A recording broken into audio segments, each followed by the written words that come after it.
I'm Sophie Coe, and this is Ukraine, the latest.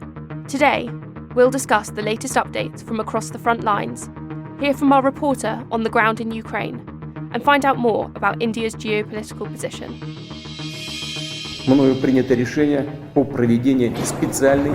This hideous and barbaric venture of Vladimir Putin must end in failure. Nobody's going to break us.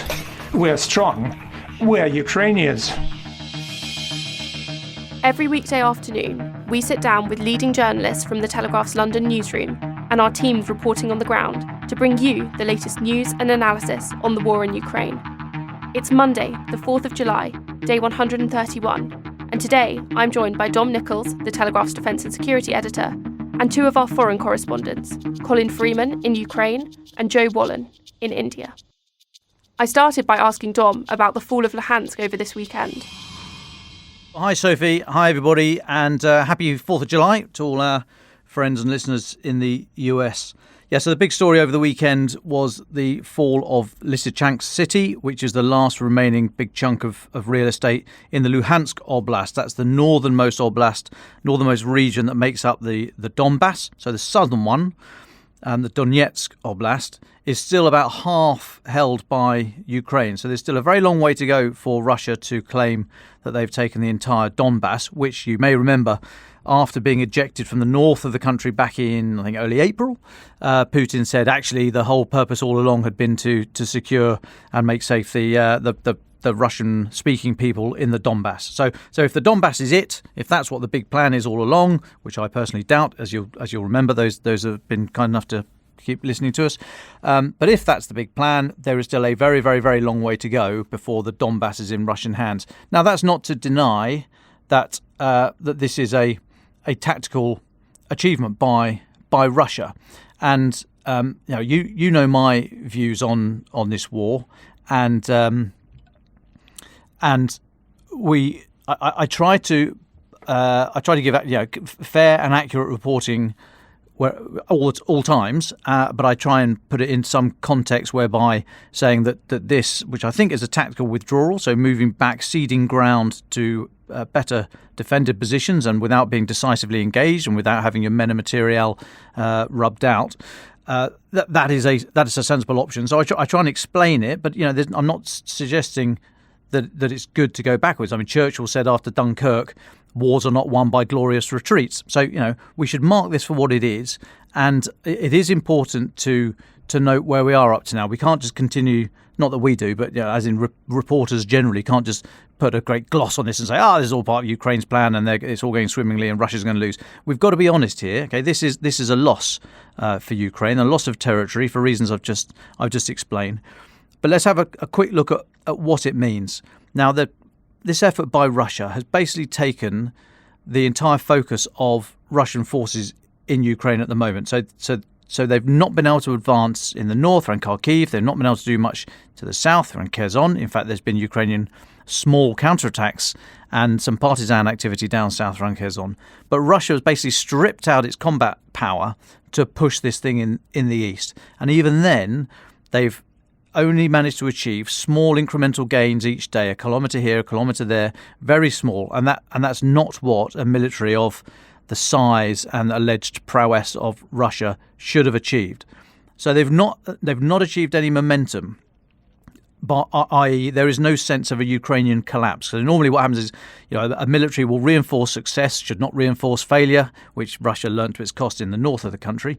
But to reinforce success, you need momentum. You need to keep going. You need to have that feeling that the enemy, the adversary, is falling back in disarray to areas that are not well prepared. They're albeit falling back on their lines of supply. They're not able to organise themselves.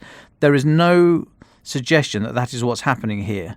So I find it almost inconceivable that the Russian military advance will make some big armoured breakout to the west now that Lysychansk has gone.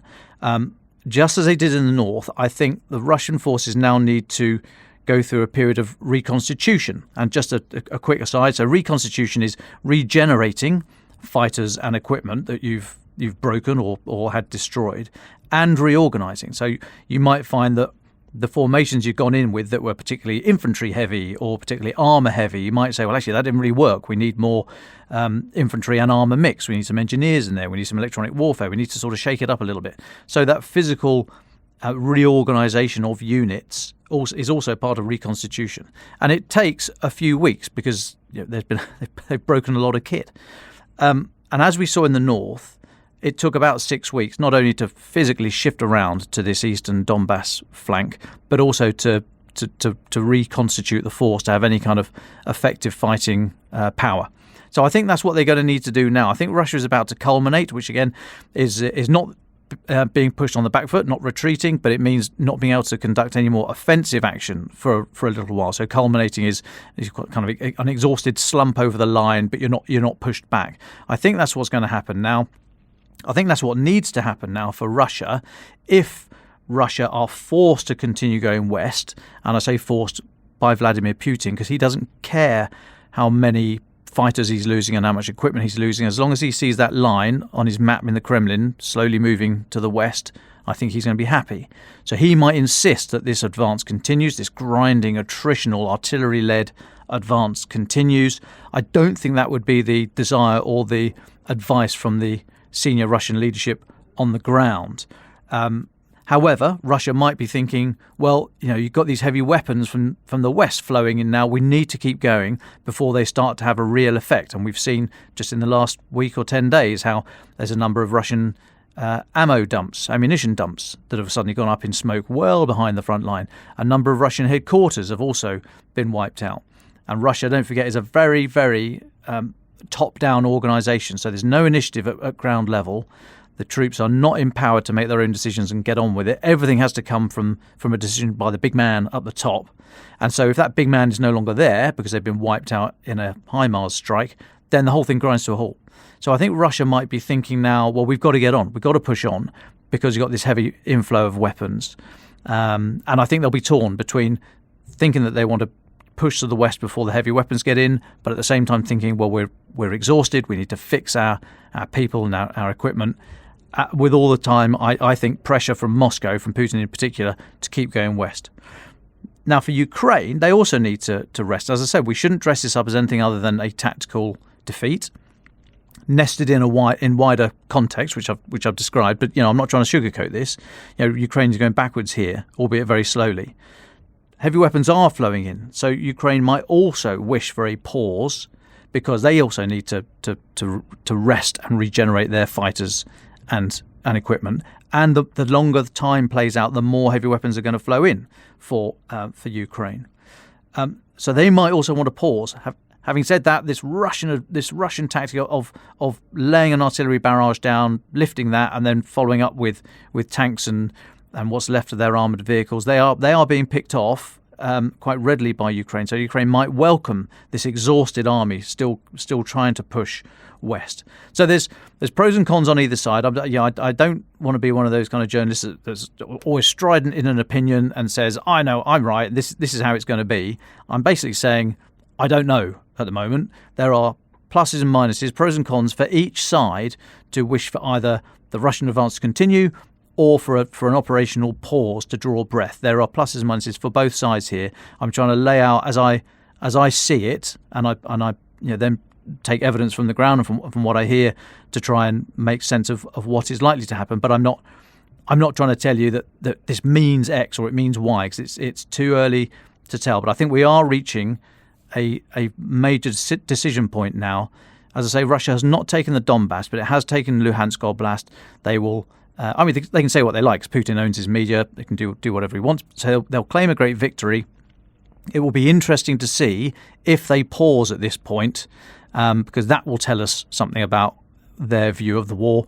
If they don't pause and choose to plough on, as I've suggested, that will also tell us something very, very important as well. So I think what's going to happen over the next week to 10 days will show us how the next phase of this horrible little war is going to progress. Thanks so much, Dom. And I should say that if any of our listeners want more on the fall of Luhansk and Dom's analysis, he has written a great piece of analysis for the paper today, which is linked in the tweet that is pinned to this space. So feel free to go and tap there to read more of Dom's analysis. Now, I want to move over to speak to Colin Freeman, our foreign correspondent, who is out in Ukraine for us. I can hear some lovely birdsong behind you, Colin. Every time I've spoken to you on this podcast before, I've started by, I guess, checking in and asking you how Ukraine or the situation in Ukraine or the people in Ukraine have changed since you were there last. I'm going to ask the same thing to you now. What's it like at the moment?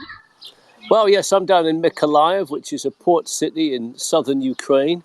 About 3 months ago, or is it 4 months ago, at the end of February, this was a town put on alert by its leaders who said the Russians are coming. We have 5 hours to prepare. This was part of the southern prong of the Russian assault, if you like. Mykolaiv managed to fend off that first Russian attack back in late February and early March. And it was one of the first significant victories for Ukraine in the war. Since then, the Russians have been driven back east along the coast to the city of Kherson, which is the main city that they hold on this part of the east of Ukraine's south coast. Kherson, some of your listeners may remember, was a city that was the first to fall to Russian occupation back in around the time when Mykolaiv was repelling the Russians. Kherson was busy falling, and it's spent the last 3 months or so under Russian occupation. Here in Mykolaiv, life has kind of returned to a strange sense of normal, although it's very far from what you would normally regard as normal, as it were. We get missiles coming in most days. Most days that I've been here, I've been woken up at 5 a.m. by the sound of either incoming or outgoing missiles. You don't see them always landing. Mykolaiv about 400,000 people, so it's quite a big place. But they have been killing people. A few days ago, we covered a flat bombing, or a bombing of a block of flats that killed 8 people. But on the other hand, last night we were down near the seafront watching a naval brass band, all dressed in white, playing a concert in the street, marching up and down the street for the locals who were very chuffed with us. So life kind of goes on at the same time as the war, really. It's an unusual combination. And you said in your piece where you covered the blast in Mykolaiv that it's amazing to see how kind of community roles that would have existed before the war have kind of changed as neighbourhood watch becomes, I guess, missile watch. Can you tell us a bit more about that? Yeah, this is something that a lot of people, I think, have probably done, although it was the first time I'd actually heard of it. Most Ukrainians, like anybody else these days, they have an iPhone or a smartphone. They have WhatsApp groups for them and their pals. And what's tended to happen as they've started to get used to the idea of missiles landing and always wanting to check up on how each other are, is setting up little WhatsApp groups, not so much neighbourhood watch, but just little WhatsApp groups for them and their mates, their families, their peers, just saying each morning when there's a salvo of missiles, and it tends to be first thing in the morning, bringing each other around or putting messages on their WhatsApp group saying, "Hi, how are you? Is everybody okay? What have you heard?" Someone will post something saying, "Yeah, there was a bomb near me, but I'm all right. Also heard there was a bomb in this district, that district." And little kind of intelligence groups gather in that way. Normally, it's just a way of checking in that everyone's all right. Rather sadly, for one of the guys that we met down at the scene of this tower block bombing, he was stood by the block watching the firefighters digging away at the wreckage. He'd been there for more or less overnight. I think it turned out that one of his pals who was on his WhatsApp group was in this block and buried in the rubble. He said that he said they knew he was probably there because the last message they'd had with him was at 6:11 in the morning saying, "Is everybody okay?" Then about 6:20, another friend of his who lived nearby messaged to say there's been a missile land very close to this chap. His name was, I'm sorry, I can't remember his name offhand. And then that was the last they heard of him. So one message at 6:11 saying, "Hi, is everyone okay?"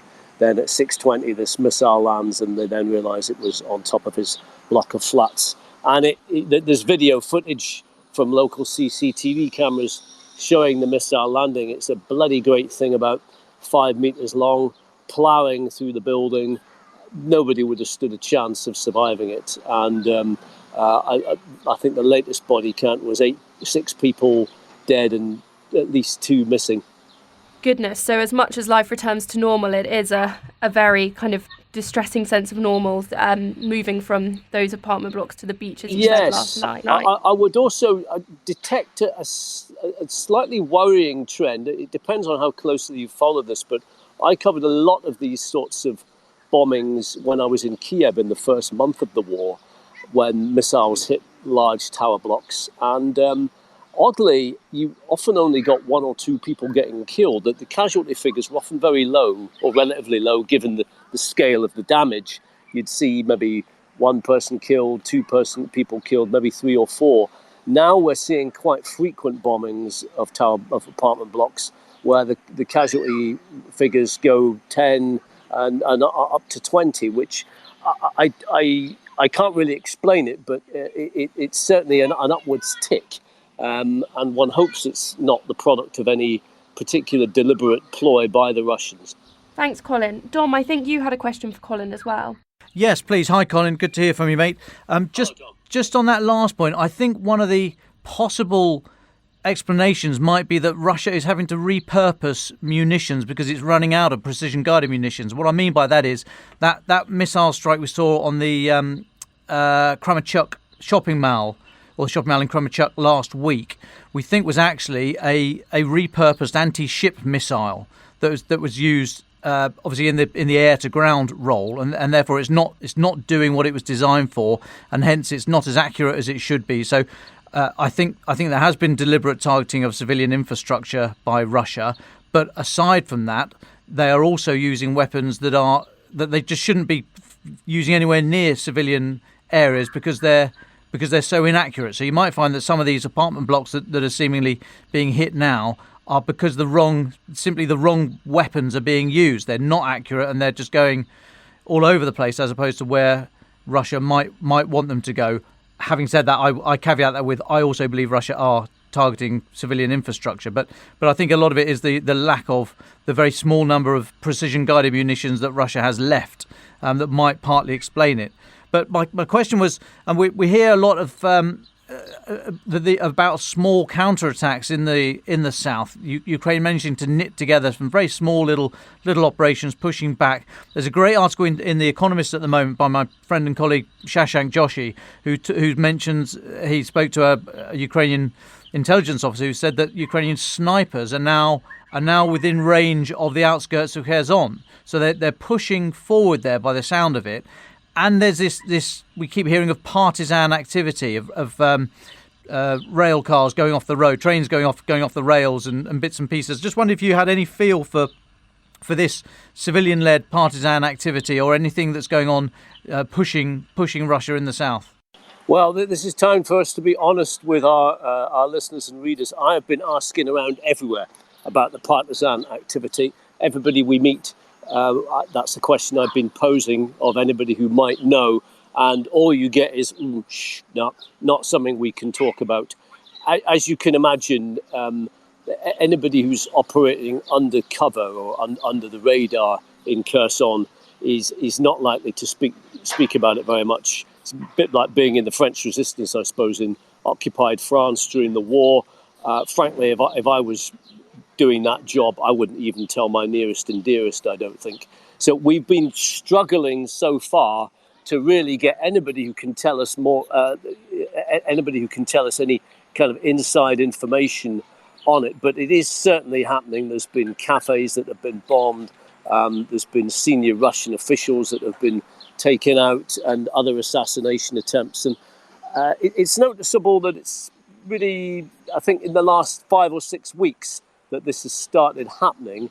And there is talk of a major military push towards Kherson. I've been told it might take place as soon as next month.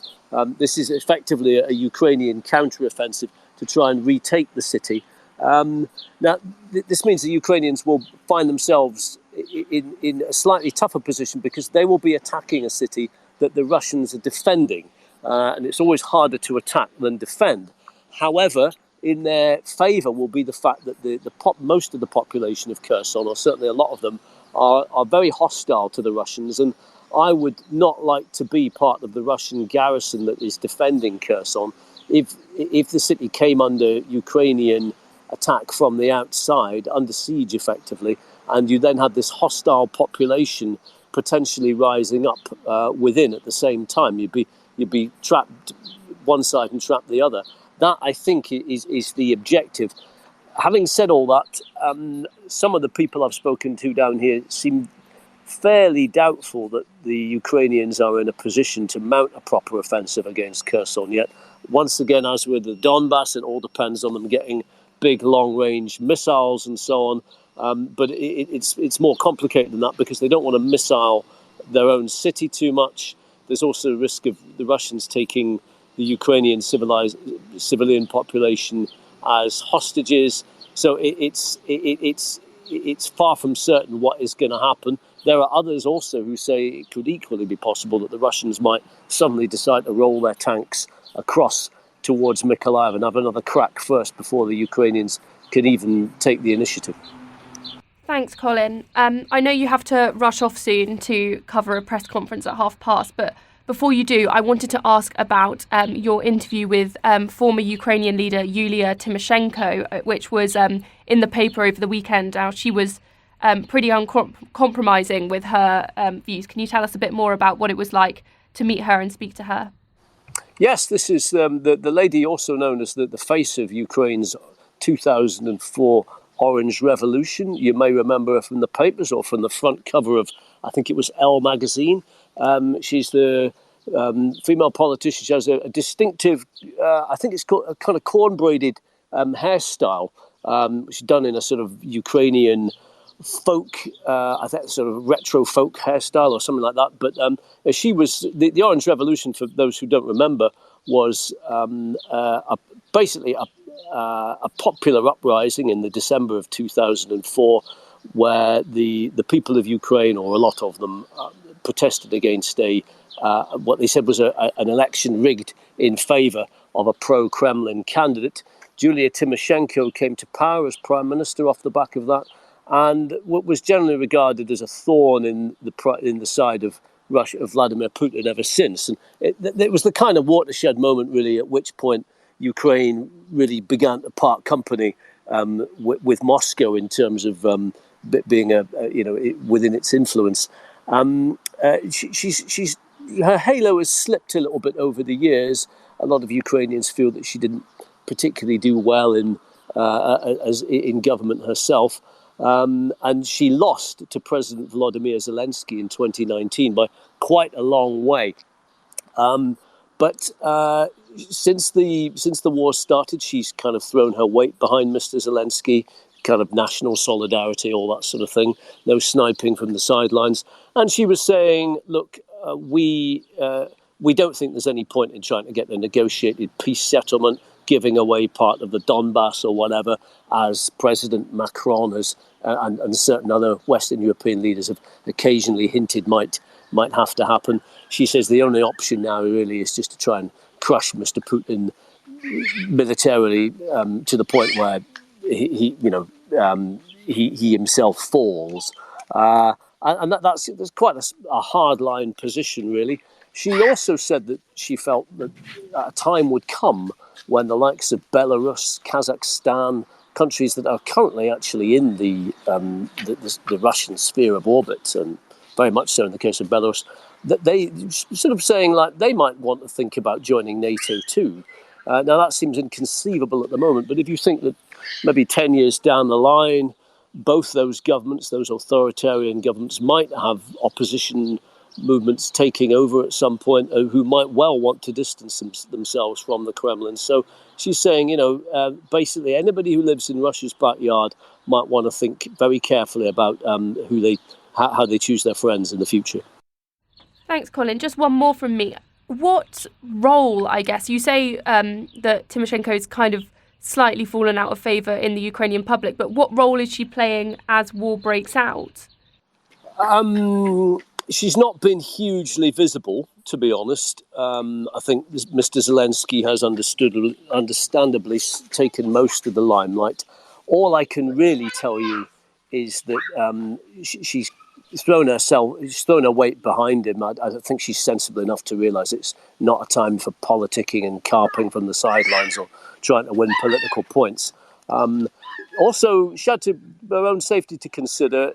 Like her, like Mr. Zelensky, she was quite high on a list, apparently, of people that Mr. Putin wanted to arrest or possibly even kill, apparently, when the invasion first started. So while she stayed in the country, I think she was under quite heavy armed security. She told me she even had a Kalashnikov herself. She did military training years and years ago.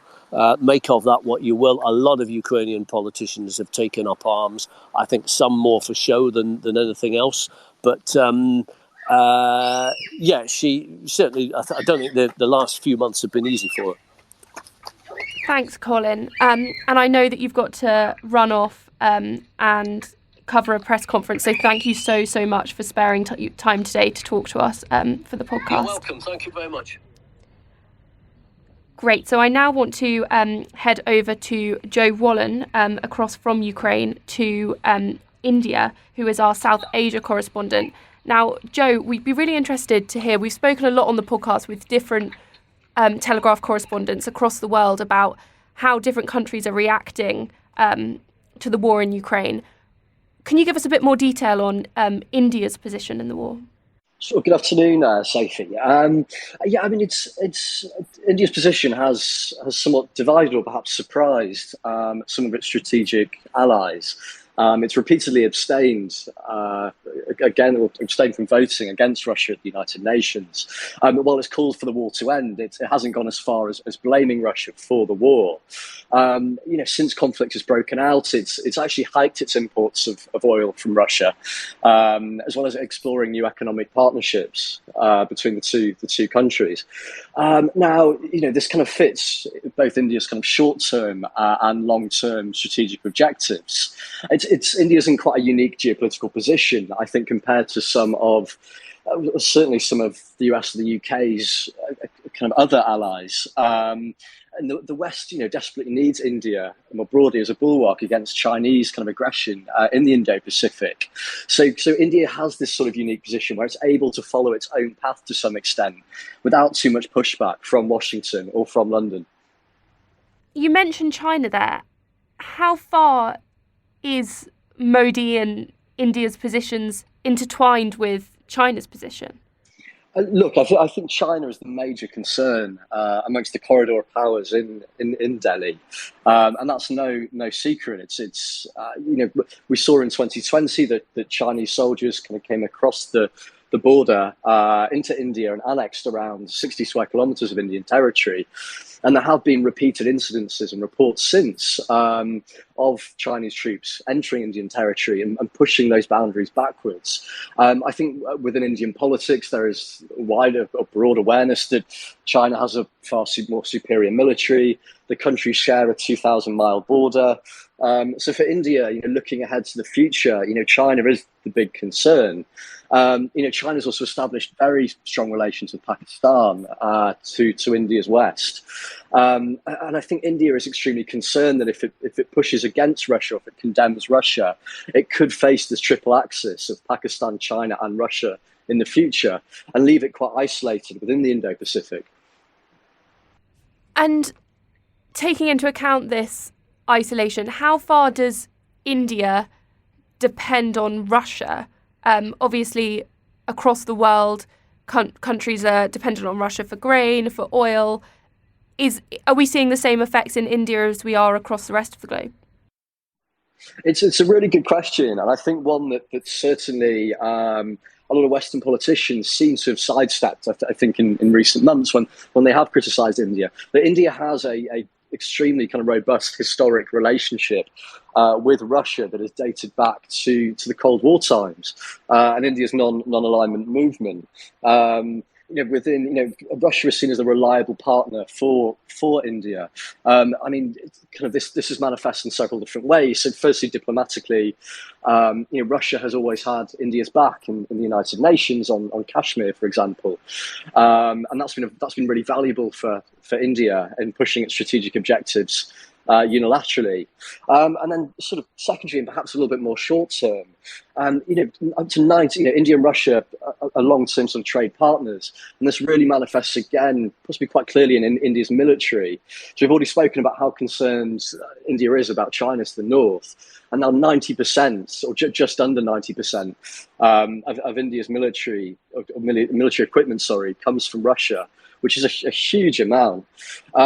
There's efforts by the US, by the UK. We've seen the UK and France sign new defence agreements with India to reduce that dependency. But it's something that's going to take time. Russia's also kind of invited Indian business, kind of from pharmaceuticals to food and beverage, to even kind of IKEA-type furniture shops to fill the gaps of Western companies that are leaving Russia following the war. And I mean, for India, this is a huge opportunity. I mean, you've got to remember this is a country that is coming out of 2 years of really being decimated by the COVID pandemic. I mean, we saw up to 5 million people die here, record levels of unemployment. Russia and India have this historic long-term relationship. And I don't think there's, certainly not in the short term anyway, a likelihood that that's going to change. Hi, Joe. It's Dom here. I just wonder if I could jump in with a couple of questions, if I may. Of course. So India didn't get a huge mention at last week's NATO summit. It did a little bit in the Quad and referencing the Quad. And I spoke to a senior Japanese official. That interview went out on Friday, I think, who was talking about India and the Quad. But I just wonder if did it feature at all? Is NATO at all in the sort of security on the radar in Indian circles? And separately, Britain's very keen, the new strategy, the push to the Indo-Pacific, and keen to regenerate. I hear from Foreign Office officials keen to regenerate those and deepen those ties with India, because India is the big power in the region against China. So I just wonder if is Britain seen as a future defence partner or security partner in any way? Just wonder through what lens is Indian sort of security architecture viewed at the moment? Hi, Dom. It's a good question. I think, as I mentioned, India's in this very unique position where it's sort of it's in the good books with with the US and with Quad, so with Australia and Japan. Also broadly with the EU, and then with countries like the UK or France, who are really looking to push trade and expand, or kind of benefit from India's kind of post-COVID economy, which is once again booming. It's in terms of looking at the view of NATO here. I think, as I say, India's short-term kind of, I guess, eyes are very much on China. The Quad is something that is spoken about kind of increasingly commonly here, because that would be seen as the sort of first line of defense if there was further Chinese aggression. I'm not sure many Indians, or certainly particularly Indian politics, would hold NATO too dear if there was sort of further Chinese aggression. We've seen kind of exercises with the Quad step up over the last year or two. India is actually hosting later this year the first high altitude military training with all 4 members present, which is seen as quite significant because, again, if Chinese troops were to come across the border, it would be in a high altitude area of the Himalayas. So the fact that we're seeing sort of American, Australian, Japanese troops training there with Indians, I think that gives you the sort of best idea of where India's outlook is in the short term. Thanks. And just finally, the Chinese string of pearls plan to go alongside as I understand it, the maritime flank of the Belt and Road Initiative. Am I right in thinking that China's trying to invest in a number of maritime ports around in Pakistan, I think, and I think they've managed to secure a favourable real estate deal in Sri Lanka, haven't they? They've got Djibouti. Could you just update us on that, if possible, please, and how does India feel at all that the Indian Ocean is becoming a bit more contested? Absolutely. I think we've seen, there was a statement several months ago, I think, by, I think it was an Indian defense official, who said that they haven't seen so many Chinese vessels in the Indian Ocean since the end of World War II, which is quite telling. There's certainly, I'd say, I'd go as far as saying concern or panic, I'd say, within defense about the kind of growth of Chinese power, particularly within the Indian Ocean. China has invested heavily in Nepal, in Myanmar, in Sri Lanka, in the Maldives. These were parts of Asia that were kind of more traditionally or historically within India's sphere of influence. But there hasn't been much that India's been able to do. China simply just has it. There's more money to spend, more money to invest. So India's kind of been forced to take a bit of a backseat there. But we have seen attitudes change. I'd say most significantly in Sri Lanka recently with the broader economic crisis. The Chinese loans, Colombo owes about $7 billion this year to Chinese banks, have been a major factor or one of a number of factors in the economic crash there. So I think countries across the region are looking at Sri Lanka, Nepal as well. The Maldives owes a huge amount of money, and perhaps reevaluating that relationship with China going forward. I'd say that the country that really is in China's pockets in the region is very much Pakistan. There's been huge Chinese investment there. We've now got the port of Gwadar on the coast. And China is building sort of huge road and rail networks through Pakistan to the coast, which would give it a port kind of on the Indian Ocean.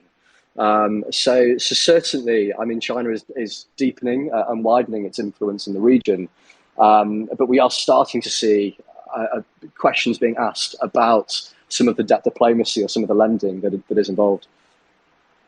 Thanks, Joe. One more from me. Now, bringing it back towards the situation in Ukraine, obviously we're now over 130 days into the war, but in those 130 days, have you got a sense of exactly on the streets and the people that you're speaking to, whether it's still in public consciousness of people talking about the war, or is it like we've heard from our China correspondents, that it's not necessarily at the top of the agenda?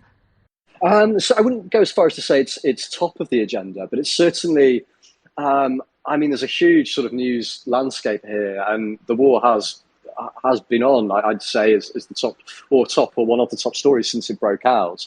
I think what really hooked a lot of people's consciousness here was that there were more Indian students. I think maybe Dom could confirm, but as far as I know, more Indian students in Ukraine when the war broke out than any other nationality.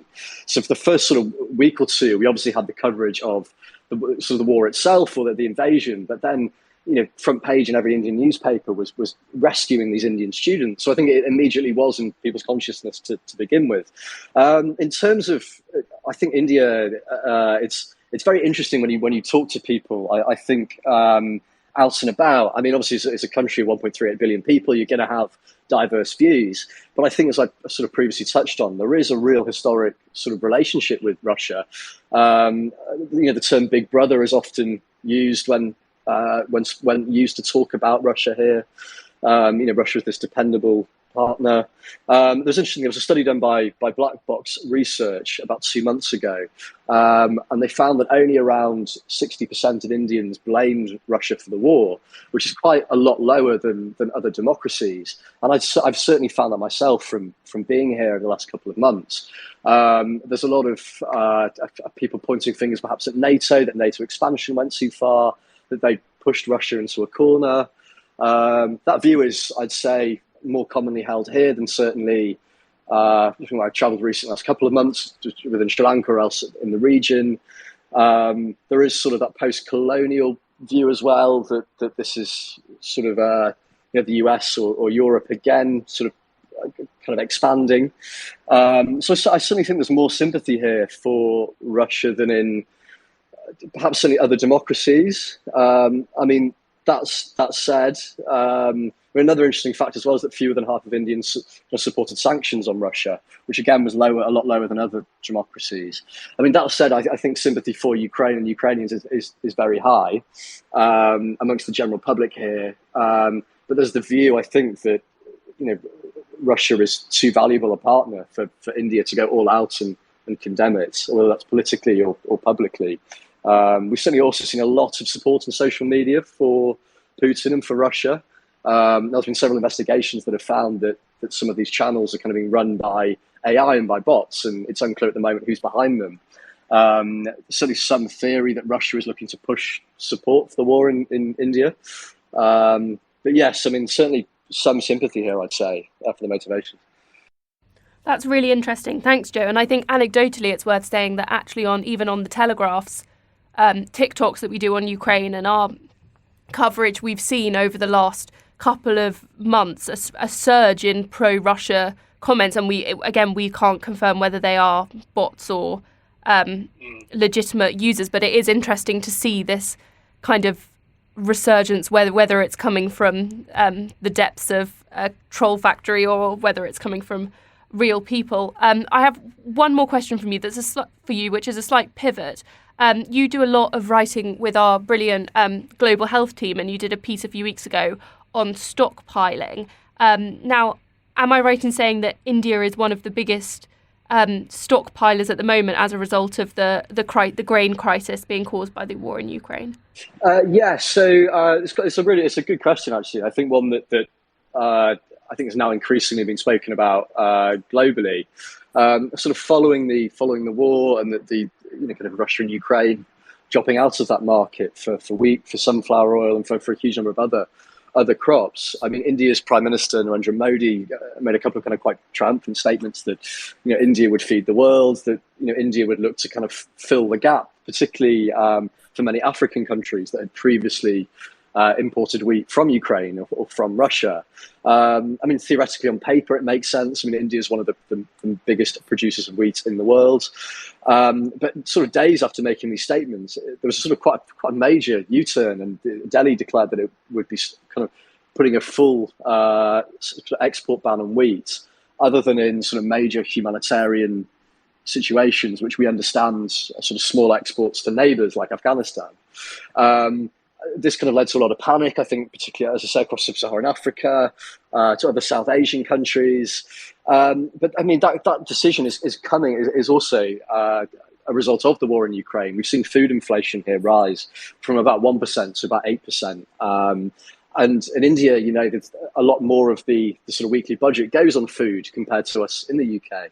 So food is a massive sort of a political pointer, and so as such, if this is the reason why India stockpiled wheat, because it wants to make sure that it has enough food for the domestic population, or for its citizens. Sorry, also kind of off the back of COVID, stockpiles were at their lowest because of kind of disruptions to supply chains. But I think it's we've seen kind of the G7 and the EU pointing fingers at India, but India is not the only country to stockpile. I think there's about just over 25 countries now that have introduced some level of export restrictions, from Argentina limiting beef to Kazakhstan, also another major producer, limiting wheat. And I think India's view is that it's got to look after number one first, and then will potentially look to kind of export products in the future. But yeah, I think kind of agricultural economists are warning that many countries could follow suit with India, particularly if food inflation continues to rise globally. Thanks, Joe. And yeah, we'll have to hope that the blockade around Odessa we see some movement on that in the coming weeks to ease this crisis. Otherwise, I can imagine that it will be areas of Africa and Asia that will struggle as a result. At the end of our Twitter space and podcast every day, we head to our guests for final thoughts, stuff that our listeners should be on the lookout in the coming weeks. If you had one kind of message or thought that you think our listeners should keep in mind in relation to India's role, what would it be? Over the next couple of weeks? Well, I mean, I think we're unlikely to see India really overhauling its approach to Russia. I mean, it's strategic ambivalence, by sort of abstaining, it benefits India. I think, I mean, it's difficult to say. I think more broadly, I'd say food inflation is really one to keep an eye on over the next couple of months. When we've seen the sort of major sort of food crisis in neighbouring Sri Lanka, and that's certainly been worsened by the Ukraine war. We've seen fertilizer prices increased by 4 or 5 times, which Sri Lanka just simply can't afford to import. more broadly, food prices have surged.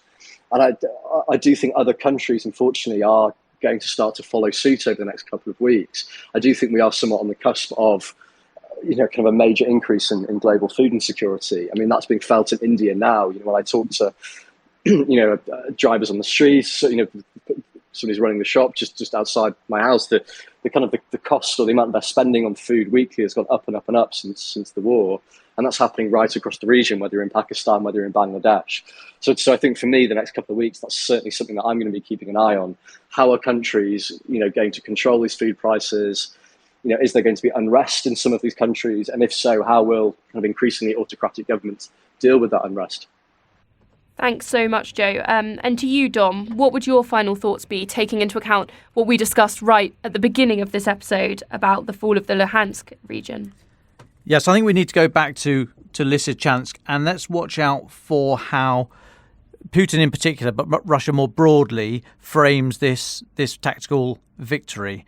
If they try and counsel their public and their military for the long fight, so if they say, yeah, well done guys, but still a long way to go, that will be very interesting. If they don't really mention the rest of the Donbass, don't mention that half of Donetsk Oblast is still in Ukrainian hands, if they just major on the victory in Lysychansk and the Luhansk Oblast now being in Russian hands, to the detriment of everything else, I think that will indicate how their frame of mind, that they realise that actually even saying all along the main objective had been the Donbass, that is a tough nut to crack, and they are finding it very, very, very hard. And I think we'll get some indications about how they trumpet the success over the next few days.